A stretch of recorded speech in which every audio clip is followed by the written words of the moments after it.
conexão do tarô com o cristianismo ela é muito mais profunda do que a maioria de vocês imagina.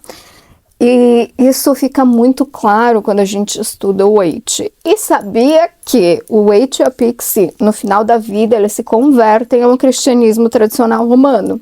O Waite, inclusive, ele foi criado cristão, tá? A Pixie, ela foi criada numa vertente jamaicana do cristianismo, tá? E depois, no final da vida, eles se convertem e tal.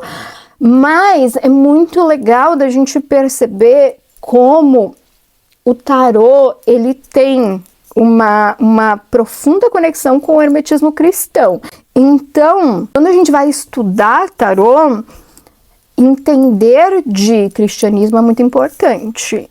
E perceber que os símbolos que estão ali, muitas vezes eles estão relacionados a passagens do evangelho, isso é muito chave.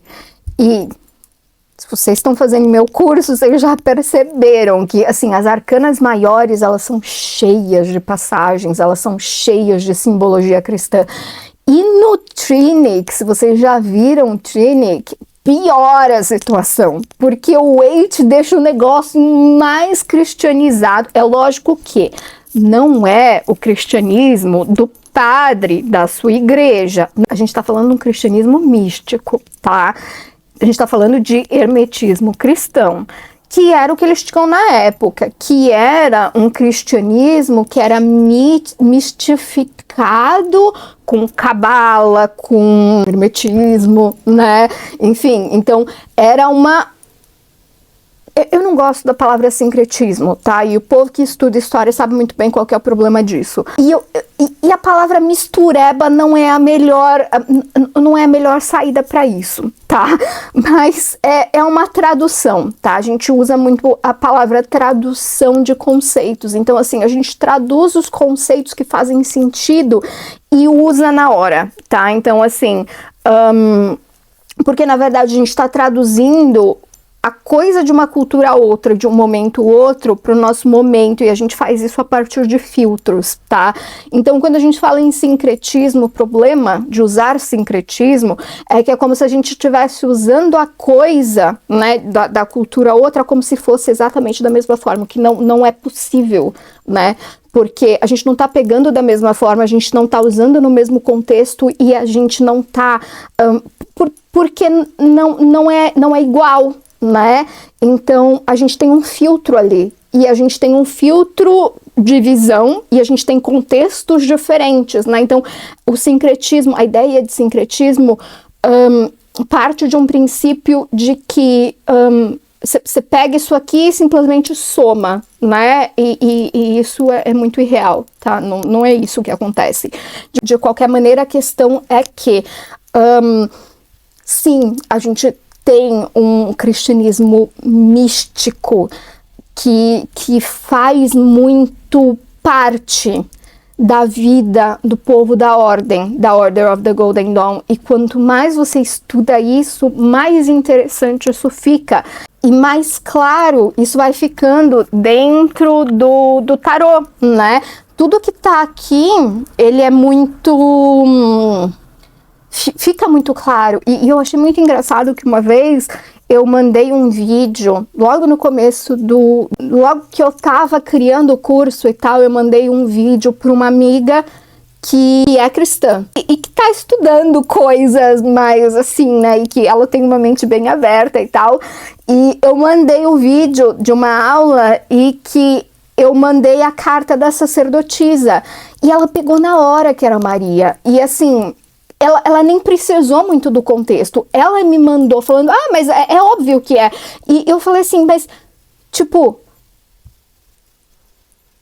para quem conhece o simbolismo, faz muito sentido, né?